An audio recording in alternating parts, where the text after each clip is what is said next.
नमस्कार। आज हम बैठे हैं नालागढ़ अस्पताल में संयोग गुप्ता जी से, और इनसे हम खासकर बात करेंगे कि ये जो ऑर्थोपेडिक्स की जो प्रॉब्लम्स आती हैं, वो अमूमन देखा जाता है कि ऑर्थोपेडिक की जो प्रॉब्लम है वो वैसे तो देखा जाए खासकर 40 के अबव्स जो हो जाते हैं, तो उसमें कहीं ना कहीं हड्डियों में जो है वो प्रॉब्लम्स जो है वो आनी शुरू हो जाती है। लेकिन आजकल की जनरेशन का देखा जाए तो अब एज कोई लिमिट नहीं है इसमें, इस डिजीज़ के लिए। हमने कई बार देखा है कि नौजवान बच्चे हैं, छोटे छोटे बच्चे हैं, उनको भी जो है इस तरह की प्रॉब्लम्स जो है ऑर्थोपेडिक की आनी शुरू हो गई है। तो इसी बारे में बात करेंगे कि डॉक्टर साहब से कि भी क्या कारण है, क्या हम लोगों के खाने पीने में कुछ ऐसी कोई कमी है, या हम लोग जो डाइट्स जो इस वक्त ले रहे हैं, क्या हम लोग सही तरह से डाइट्स फॉलो नहीं कर रहे। तो कारण क्या है कि भी छोटे छोटे नौजवान बच्चों में भी जो है इस तरह की जो है वो बीमारी आनी शुरू हो गया है। सबसे पहले तो सर आपका नमस्कार है सर इंडिया न्यूज़ में। नमस्कार।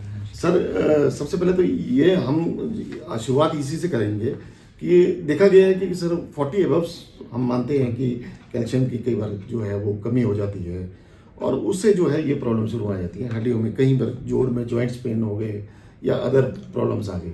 अब नौजवानों को भी जो है इस तरह की प्रॉब्लम हमने देखा है कि आ रही है, तो क्या कारण है सर? क्या डाइट शेड्यूल हम लोग सही नहीं ले रहे हैं? हाँ जी, इसका जो प्रॉब्लम जो है आजकल न्यू बॉर्न से ही शुरू हो जा रही है।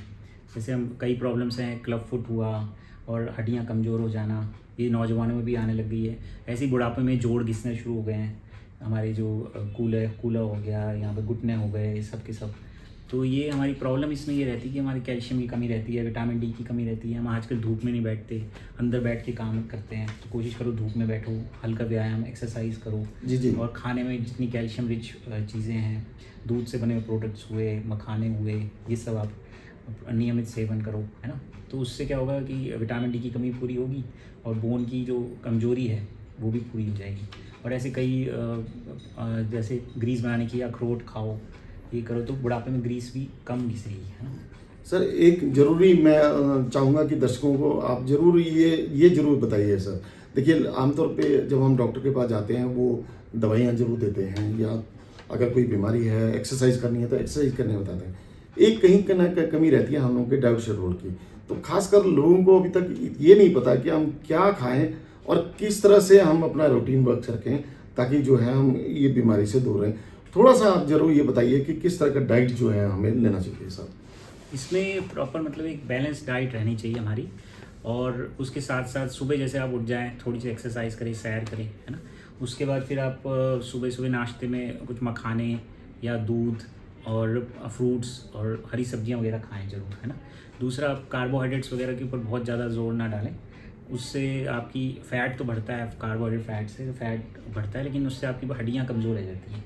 तो आप जो है दालें हुई, उसमें प्रोटीन आपको मिल जाता है प्रॉपर, और दूध से बने हुए प्रोडक्ट, दही वगैरह जो है वो खाइए। सर कार्बोहाइड्रेट में जैसे आपने बोला ना करें, तो क्या चीजें आती हैं कार्बोहाइड्रेट? रोटी, पराठे। अच्छा, पराठे और तली चीजें मतलब तली हुई ज्यादा। चीज़ें, हाँ जी जी जी जी। क्योंकि इससे जो है बॉडी ऊपर से तो लगता है कि जैसे ठीक है, लेकिन अंदर से बॉडी कमज़ोर हुई होती है ना। तो बेसिकली बैलेंस डाइट करना है आपने, प्रोटीन भी पूरा करना है, कार्बोहाइड्रेट भी पूरे करने हैं, और मेन तो आपका जो है कैल्शियम और ये सारे माइक्रोन्यूट्रिएंट्स हैं, ये भी पूरे करने हैं।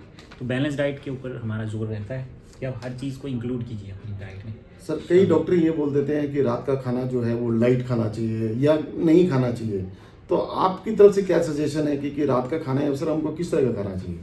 रात का खाना वैसे तो अवॉइड भी कर सकते हैं और कम खाएं, वो तो ठीक बता रहे हैं, लेकिन अपनी अपनी बॉडी का अपना हिसाब होता है। तो आप अपने हिसाब से देखिए। मेन तो आपको है कि ये सारे न्यूट्रिशन आपको मिल रहे हैं और कोई भी ओवर ना जाए, है ना। ऐसा कुछ नहीं होता कि मतलब अलग अलग डाइट होती है कि 12 घंटे खाया, 12 घंटे नहीं खाया। कुछ लोगों को ये सूट करता है, कुछ लोगों को करता है कि हम तीनों टाइम ही खाएं, थोड़ा थोड़ा खाएं, बैलेंस्ड खाएं, लेकिन आपकी ओवरऑल कैलोरीज जो है, प्रोटीन जो है वो कंट्रोल में रहनी चाहिए।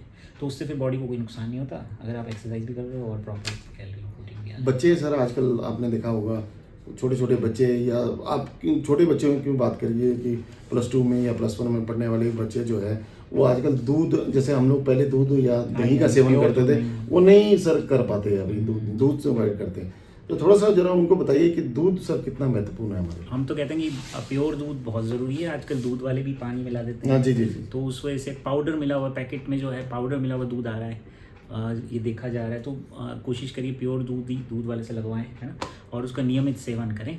और दूध बहुत ज़रूरी है, कम से कम यंग जो पॉपुलेशन है उनके लिए तो ज़रूरी है ही है। बुढ़ापे में चाहे कम कर सकते हैं, क्योंकि हमारे कई के पेट में वो एंजाइम नहीं होती उसको डाइजेस्ट करने की, जी, है ना। जी, जी। तो यंग तक तो आप ज़रूर लीजिए, और दूध का बहुत ही, अगर प्योर दूध लेंगे तो बहुत फ़ायदा है। चलिए ऑर्थोपेडिक उसमें हम आ जाते हैं, तो हम ये बात करते हैं कि सर अमूमन कॉमन बीमारी जो है वो क्या लगता है कि कॉमन बीमारी जो है इस वक्त क्या चल रही है सर? कॉमन तो अलग अलग एज ग्रुप में अलग अलग है। जी। मेन तो जैसे कमर में दर्द हो गया और सर्वाइकल हो गया, क्योंकि हम ज़्यादा ही झुक के काम करते हैं, वज़न उठाते हैं, ज़्यादा देर टीवी वो मोबाइल देखते रहते हैं, और पढ़ाई भी जैसे बच्चे कर रहे होते हैं तो उनको भी काफ़ी ज़्यादा गर्दन में दर्द और नीचे जाता है। तो सर्वाइकल बहुत यंग एज में आने लग गया है ना। और दूसरा थोड़ा सा मेंसेस जब ख़त्म होने वाली होती है तब एज बड़ा कम, तो तब जो है हड्डियाँ बहुत कमज़ोर हो जाती है। तो जो वुमेन है उनकी भी हड्डियाँ बहुत कमज़ोर रहती हैं, तो उस वजह से उनको साथ में जोड़ भी घिस रहे हैं और साथ में हड्डियाँ भी कमज़ोर।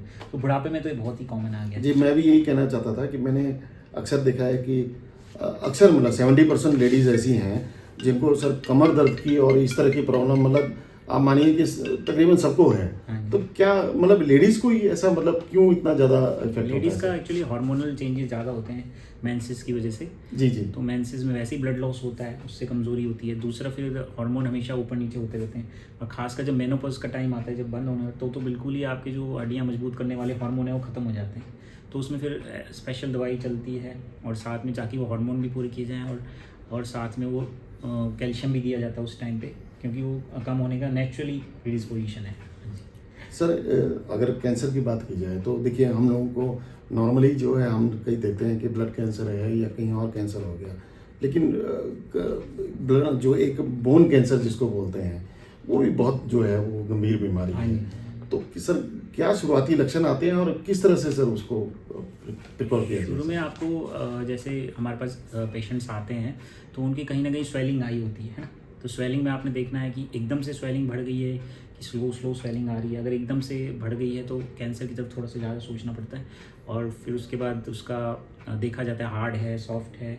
फिर अगर हड्डी से सस्पेक्शन होता है तो एक्सरे कराया जाता है कि हड्डी से आउट ग्रोथ तो नहीं हो रही है। अगर हड्डी से आउट ग्रोथ है तो फिर हम इसका MRI वगैरह कराते हैं, फिर बायोप्सी करते हैं उसका, उससे चेक हो जाता है कि किस अगर कैंसर है, फैलने वाला कैंसर है नहीं है, उस हिसाब से उसका फिर आगे इलाज हो जाता है। सर कैंसर पे एक अमूमन लोगों का माइंड सेट है, आपको क्या लगता है कि कैंसर सर ठीक हो सकता है? हाँ, कैंसर की स्टेजेस होती हैं, आजकल तो साइंस बहुत डेवलप हो गई है। अगर तो स्टेज 4 हो गया कि सब जगह फैल गया है तो भी जो है आजकल मेडिसिन इतनी आ गई हैं कि आपकी लाइफ एक्सपेक्टेंसी बढ़ा देती है। जैसे पहले 6 महीने में डेथ हो जाती है, अब तो 5-5 साल 7-7 साल भी लोग आराम से जी रहे हैं। लेकिन ये कि उससे पहले की स्टेजेस तो काफ़ी रिकवर भी हो जाती है पूरी तरह से, अगर आप तो टाइम मतलब पे कोशिश कहने का मतलब है लोगों को पता लग जाता है कि सर किस स्टेज पे आप यही बात है कि पहली स्टेज पे ऐसा कहते हैं कि पहली स्टेज पे अमूमन लोगों को पता नहीं लगता है, कुछ ज़्यादातर सेकंड स्टेज पे ही जो पता लगता है। तो क्या लगता है कि सर अगर पहली स्टेज में ही पता लग गया तो कितने चांसेस रहते हैं उसको? अगर तो प्राइमरी बोन ट्यूमर है कि मतलब बोन से ही शुरू हो रहा है वो, राइट, तो फिर आप अगर टाइम पे पता लग गया स्टेज 2 तो ऑपरेशन करके उसका आसपास सब क्लियर करके बचाया जा सकता है आराम से। लेकिन कई बार क्या होता है कि बोन में ट्यूमर होता है, वो होता किसी और कैंसर का है और फैल के बोन में आ जाता है, तो फिर वो स्टेज मतलब 4 पे पहुँच गया है, फिर आपका बहुत मुश्किल हो जाता है।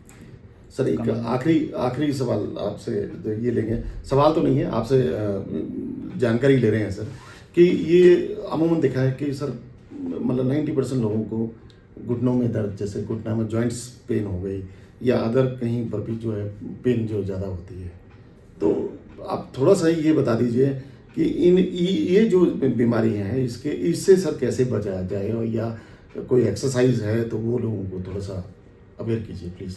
हाँ जी, इसमें जैसे अगर चोट नहीं लगी है या फिर देसी दवाई ना खाएं एक तो, है ना, और चोट ना लगी है, चोट से अपने आप को अवॉइड करें। चोट से जोड़ घिस रहा है फिर तो आप अवॉइड नहीं कर सकते, लेकिन अगर नेचुरली एज के साथ कर रहे हैं तो आप प्रॉपर एक्सरसाइज रखिए, और साथ में ये जो हमारी क्वाड्रिसेप्स मसल्स होती है नीचे घुटने के ऊपर वाली, उनको थोड़ा स्ट्रॉन्ग कीजिए। तो उससे क्या होगा कि घुटने पे जो है हमारा कम वेट पड़ता है और कम बोझ कम घिसता है जोड़। जी, क्योंकि आप देखेंगे जैसे लेबर क्लास है ये है तो इनकी मसल्स बहुत अच्छी बनी होती हैं, तो इनका गोडे नहीं घिसते, उनके चाहे लिगामेंट भी टूट जाए फिर भी वो पूरा काम करते रहते हैं। जी। तो हमारी कोशिश ये रहनी चाहिए कि हमारी जो आसपास की मसल है वो वेल बिल्ड रहें। तो प्रोटीन प्रॉपर लीजिए, एक्सरसाइज कीजिए, अब मुझे लगता है कि जो आम हमारी ज़िंदगी है, जैसे हम जी रहे हैं, हम देखते हैं कि सभी घरों में जो लेडीज़ है चाहे जेंट्स हैं, तो इतनी ज़्यादा एक्सरसाइज पे जोर लेते नहीं हैं। हाँ, अमूमन जो घरों का काम है वो ज़रूर करते हैं, लेकिन एक तरह की एक्सरसाइज जो पर्टिकुलर करनी होती हाँ जी, हाँ है, जी। मुझे लगता है कि हम इससे जो है अभी दूर हैं। दूर हैं। तो आपको क्या लगता है कि अगर इस तरह की एक्सरसाइज करें तो क्या इन बीमारियों से फ़ायदा होता राहत है। मिल सकती है सर? हाँ जी, हाँ जी। अगर रेगुलर आप थोड़ा योगा करें, सूर्य नमस्कार हुआ, बाकी थोड़ा दंड वगैरह जो होते हैं जिससे आपकी मसल्स बन जाती हैं, तो उससे काफ़ी आराम रहेगा। नियमित रूप से करना होगा, लेकिन रोज़ का चाहे आधा घंटा ही करें, है ना? नियमित रूप से नियमित करें। रूप से करना है। चलिए, ये हमने बात करी थी यहाँ डॉक्टर सिंह गुप्ता जी से, और इसमें हमने जो जानकारी ली है कि जो ऑर्थोपेडिक की जो बीमारियाँ हैं उससे जो है वो आमतौर पे किस तरह से जो है वो बचा जा सकता है। और डॉक्टर साहब से बात करते हुए एक बात तो इन्होंने बिल्कुल स्पष्ट रूप से कही है कि कहीं ना कहीं हमें जो अपने आम जो जीवन हम जो जी रहे हैं, थोड़ा सा समय निकाल कर योगा और जो है एक्सरसाइज जो है वो हमारे जीवन के लिए बहुत ज़रूरी है, ताकि ये जो बीमारियां हैं उनको आने से पहले ही हम जो है तुरंत जो है उसे रोक सकें। अपने सहयोगी मोहम्मद रफ़ी के साथ इंडिया न्यूज़ के लिए अजय रतन।